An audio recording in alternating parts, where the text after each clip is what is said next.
It's Tuesday, February 11th, and this is now on HNN. Have there been any signs of life that you or your colleagues have found? No. An update regarding that missing children's case out of Idaho that has ties to the Garden Island. We have new details on how the mother became obsessed with the end of the world. What really is important, rather than making predictions, is really to work hard to try to get solutions. The CDC has confirmed another case of coronavirus in the U.S. It's a crucial day for the Democrats who want to be president. I'm Skyler Henry at a polling location in Bedford, New Hampshire, where voters are making their choice. Settle for something that's a compromise. Who will be the top dog? I'm Hillary Lane with the canine competition at the 144th Westminster Kennel Club Dog Show. These stories plus unsettled weather lingers in the Aloha State. Coming up on This Is Now.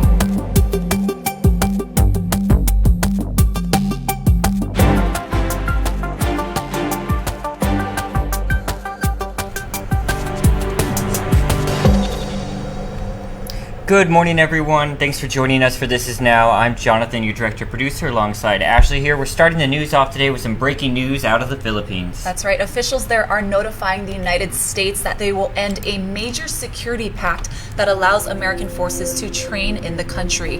It's the most serious threat to the treaty alliance between the two countries under President Rodrigo Duterte. Now, a notice of termination of the visiting forces agreement was presented to the U.S. Embassy, but no other details were provided.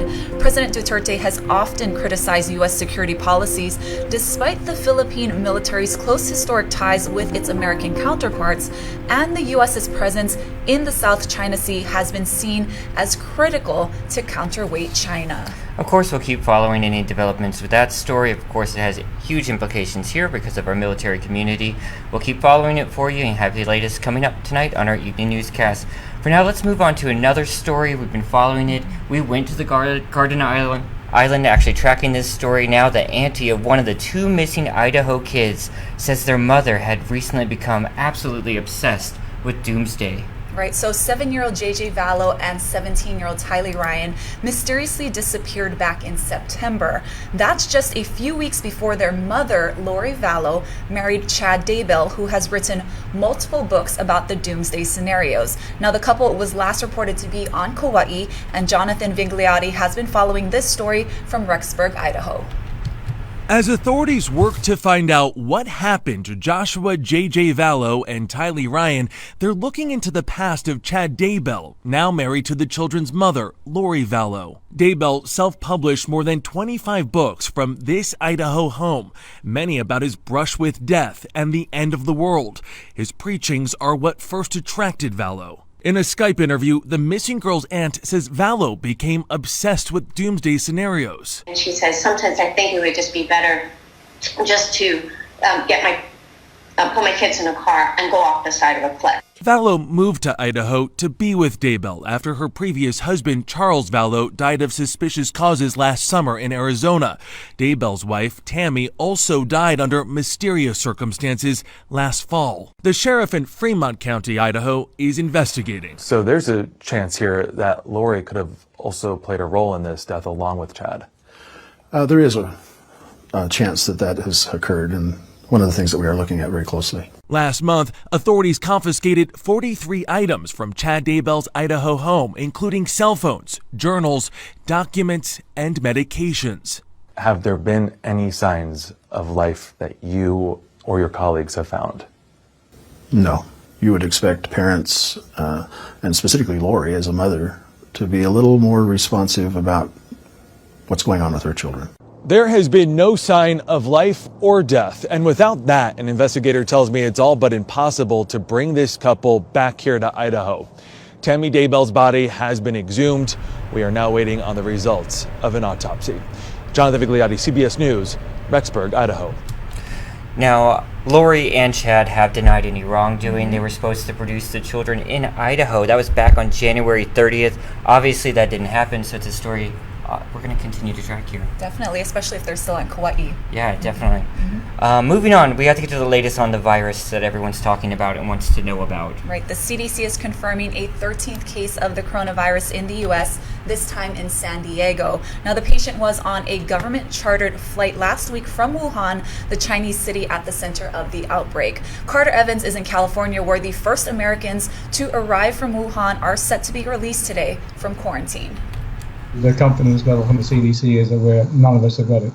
Ian Thompson is ready to get back home to his family in Detroit. It's been 2 weeks since he landed back in the U.S. from the epicenter of the coronavirus outbreak. We get a document signed by the CDC tomorrow. It's part of the process of going out, and that's given to us so it shows that we can show that to anybody, and that's our, we do not have the virus. But not everyone who flew back from Wuhan was so lucky. Yesterday, the 13th case of coronavirus was confirmed in San Diego, a patient who arrived on a U.S. chartered flight last week. Around the world, fears of transmitting the coronavirus are growing by the day. In Beijing, an eerie emptiness set in during the morning rush hour. Officials there ordered citizens coming back from the epidemic zones to quarantine themselves for at least 2 weeks. In Hong Kong, authorities evacuated a residential high-rise after 2 tenants who live on different floors contracted the virus. Thousands of others remain quarantined on military bases. It's good to have a break. Fresh air is really fresh now. And on cruise ships like the Diamond Princess, docked in Japan, which has been on lockdown for a week. The World Health Organization is now on the ground in China. It will assemble a team of global scientists this week in an effort to speed up the development of treatments and vaccines. What really is important, rather than making predictions, is really to work hard to try to get solutions.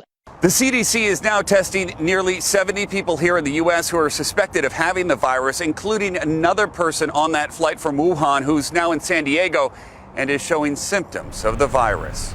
Carter Evans, CBS News, Moreno Valley, California. And meanwhile, a Hawaii resident who recently arrived and returned from Hubei province has been placed in a mandatory 14-day quarantine at Pearl Harbor after returning to the islands. Now, officials say the resident is displaying no symptoms of the deadly virus. Here's Lieutenant Governor Josh Green. I don't want to say there is no risk, but we would be a lot more concerned if this was an individual coming in hot who had been very sick on a plane. Now, officials stress that the state still has no cases of the coronavirus, not even suspected cases. Some 26 people who have entered the islands from elsewhere in China, meanwhile, are undergoing monitoring and have self-quarantined at home. None of those individuals have exhibited any symptoms of the disease either. All right, we'll have the latest on that coming up at 5 and 5:30 on our HNN newscast on KGB and KHNL. Moving on, we got some other news to get to from here at home. An update. Right, an update to a parking dispute in Waikiki. City officials say they'll keep the Honolulu Zoo parking lot open for the time being.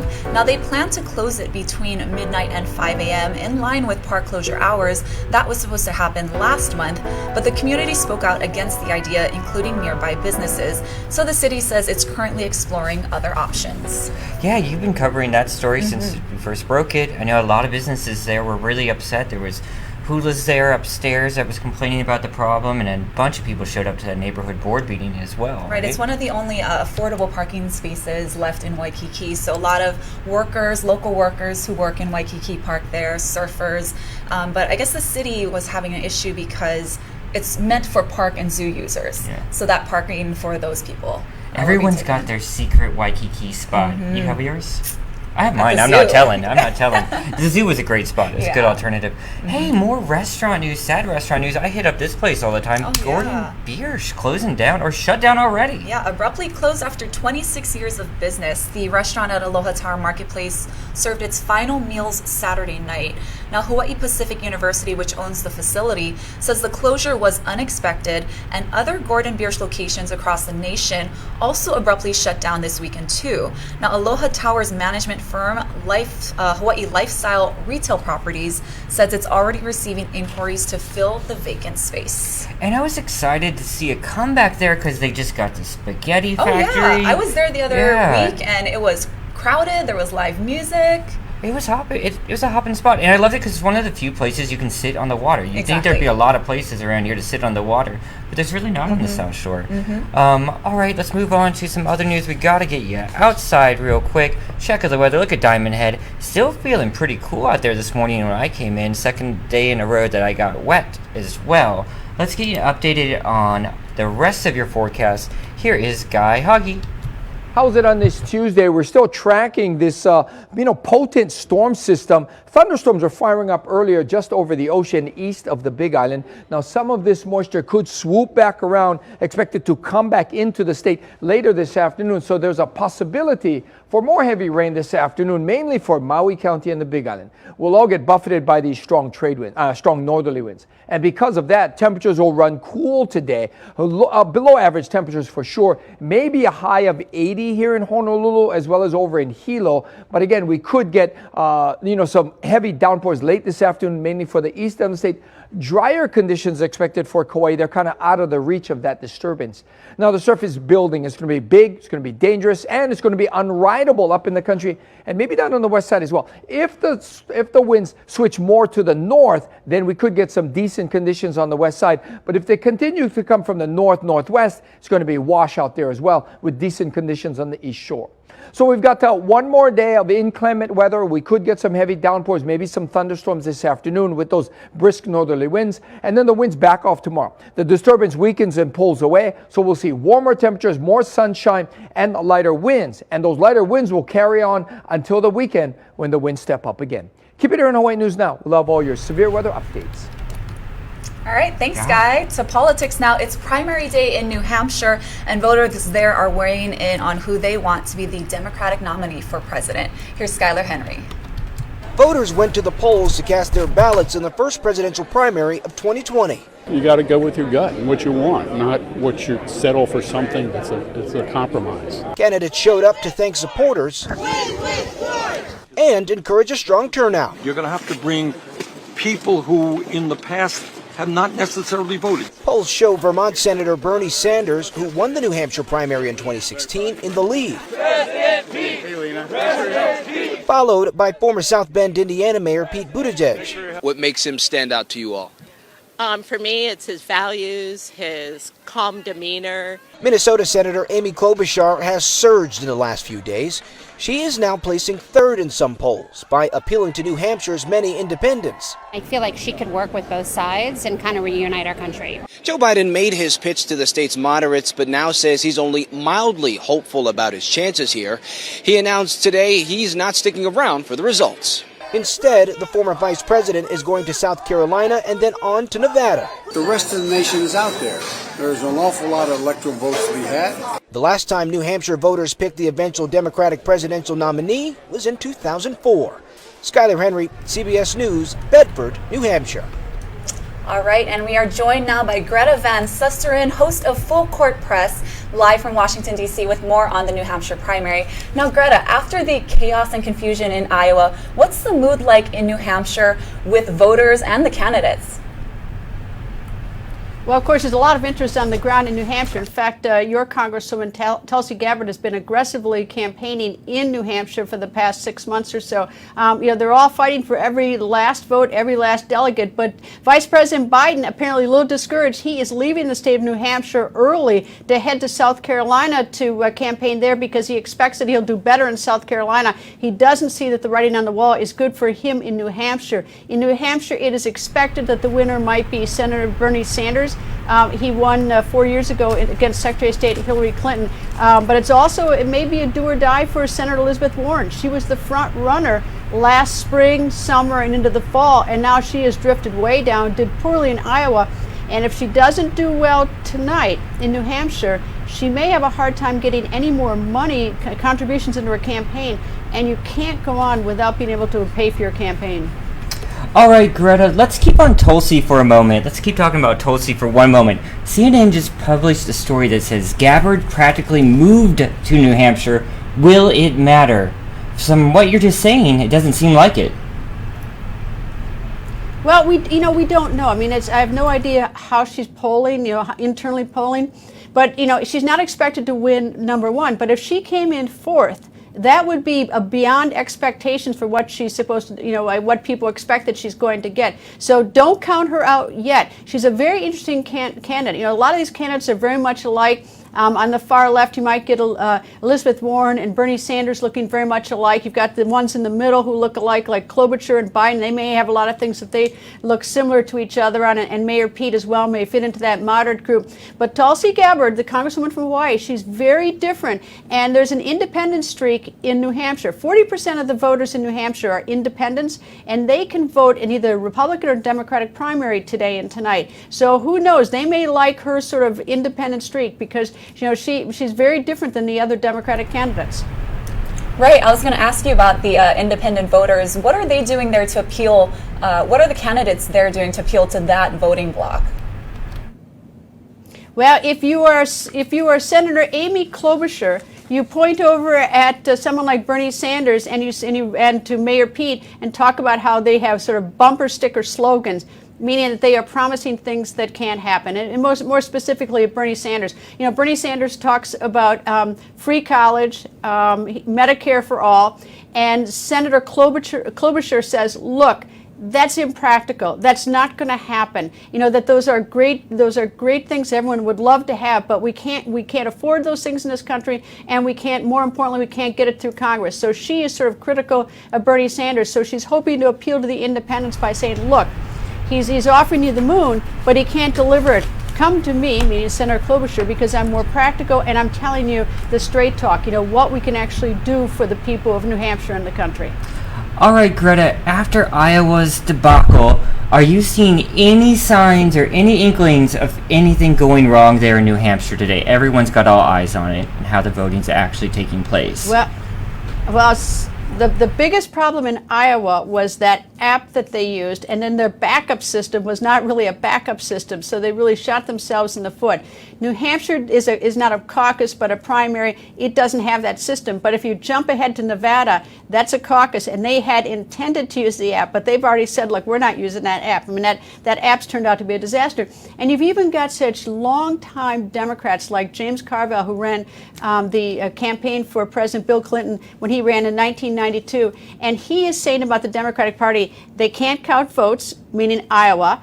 They can't run a convention. Two of the top people who are in charge of putting the Democratic convention on in Milwaukee have been fired, and they're struggling to get a message, that the candidates don't have a strong message. So the Democratic Party it may in some ways be in disarray. It could change tomorrow, but right now it looks in disarray. But I don't think what you ask about the New Hampshire, if we're going to have voting problems or counting problems in New Hampshire, if you ask me now, I say no way. But I would have said the same thing to you at Iowa last week when I was there. All right, Greta, thank you so much for joining us. Greta Van Susteren, host of Full Court Press. Mahalo. Mahalo. Thank you. We'll watch your show on Sunday. Thanks so much. And let's move on to severe weather now on the mainland. Roads are flooding and rivers are rising across the deep south after a day of heavy rains. The National Weather Service says minor to moderate flooding is expected from central Mississippi to North Georgia following downpours. Now, multiple roads are covered with water or washed out because of rainfall totals forecasters say could reach 6 inches. And schools open late or closed in Alabama and Mississippi on Tuesday because of the storms. More severe weather to talk about, this time down under. Right, in Australia, torrential rains are finally putting out those wildfires after months of deadly devastation, but the change in weather is also creating challenges. Here's Gwen Baumgartner. Rain is finally coming down in the land down under. In Sydney, unprecedented rain has hit the city, its heaviest rainfall in 30 years, giving farmers some relief after years of drought. For me, it's both spectacular and also slightly alarming because it's so unusual, and I guess that just makes me think, what's going on? The needed relief comes after months of deadly wildfires tore through Australia, killing at least 33 people and more than 1 billion animals. The widespread flames also destroyed thousands of homes, leaving residents like Jeff McCall picking up the pieces. We'll get back. Yeah, it's just moving a bit slow for us at the moment. Flash flooding is now Australia's latest danger, forcing evacuations as water submerges cars and swamps roads. Seafoam is inundating homes along the coast. At this national park, storms created what's called a reverse waterfall, Tourists braved the weather for a picture, while one surfer fearlessly faced the waves. More rain is in the forecast the rest of the week. Gwen Baumgardner, CBS News, London. All right, and officials there say with this recent rain, they expect those remaining fires, they'll actually be out by this weekend. So good news there for sure. I don't know if you saw it, but it was definitely one of the most viral videos of the week. There's this allegations of someone slapping a monk seal, and it is just blowing up the internet. Lacey Denise is tracking the story and actually talked to the subject of this video. She filed this report this morning. Let's check in with her. Today we're hearing from the man coming under fire for posting a video of someone slapping a monk seal at a beach in West Oahu. He's begun a threat, so he asked us to identify him as just Eric. He says he's the one who filmed the video, not the one who slapped the seal. He says he and the man, along with a couple of other friends, were visiting Hawaii from the mainland. He told us that the man wasn't trying to slap the seal. Here's his side of the story. Honestly, that's the thing. I really don't know. When I posted it, I was just like, it's probably just gonna, a couple of my friends will see it, whatnot, whatever. On our behalf, we're really sorry about, what we did. We obviously didn't really know, and we disrespected the whole culture and everyone. Eric says he and his friends are sorry. He also says he has not gotten any citations yet. As for the man who slapped the seal, we're told that he is in contact with authorities. All right, Lacey, thanks for that report. We have some more animal news to get to. A big change happening at SeaWorld. Trainers will no longer stand or ride on dolphins. The move comes after a year of pressure from PETA, but SeaWorld officials say that had nothing to do with their decision, calling PETA a group of, quote, ill-informed activists. But the company also insists its practices are not harmful to the dolphins, but PETA is claiming a victory for, quote, stopping trainers from treating dolphins like surfboards. Meanwhile, SeaWorld has reached a $65 million settlement. It's a class action lawsuit filed by investors back in 2014 that followed revelations on the treatment of orca whales in the documentary Blackfish. And we keep getting these updates about SeaWorld often, and they're changing their ways there. We'll see how it all unfolds. Even more news from the animal kingdom, right? And this one involving Kobe Bryant? Yep, a different kind of tribute for the NBA legend. Apparently, Kobe was fascinated by sharks since he was a kid. He even dove with them. Well, now he has a great white shark named after him. The Marine Conservation Science Institute spotted the shark in the Pacific Ocean near Guadalupe Island in Mexico. Shark number 24, one of the numbers Kobe wore with the LA Lakers, is a 12-foot-long adult shark. Now, Kobe died last month in a helicopter crash along with his 13-year-old daughter Gianna and 7 others. This tribute's coming in many different ways, as we see here. All right, let's move on. I've been waiting for this story all day. I honestly have not watched it yet because I just wanted to sit here and be surprised with you and ooh and ah the whole way through it. Tell us what's going on. So you guys know Jonathan's a cat guy, but the Westminster Kennel Club dog show is underway in New York City, and this year a new breed is competing. Hillary Lane has the scoop from backstage. For Melinda Hughes and her dog Moses, it's a day of grooming and puppy love at the 144th Westminster Dog Show. Because his coat is so big, it takes me 3 hours to dry him when I bathe him. So it's an ordeal. They traveled to New York from Oklahoma with their eyes set on the top award, Best in Show. This is a bucket list item for me. I've been doing this for 34 years, and this is something I've always wanted to do. Good girl, Kira. Handlers are spending the day buffing, brushing, blowing, taking extra steps to flat iron and wrapping dozens of rubber bands, primping these prizes to perfection, making for some very pooped pooches. Who spent more time getting ready this morning, you or Brooklyn? The dog. This is the second day of the 3-day show. 2,600 dogs from 49 states and 19 countries will put their skills and looks to the test. New this year, the Azawak joins the competition, bringing the total number of breeds to 204. For some, this show is a family affair.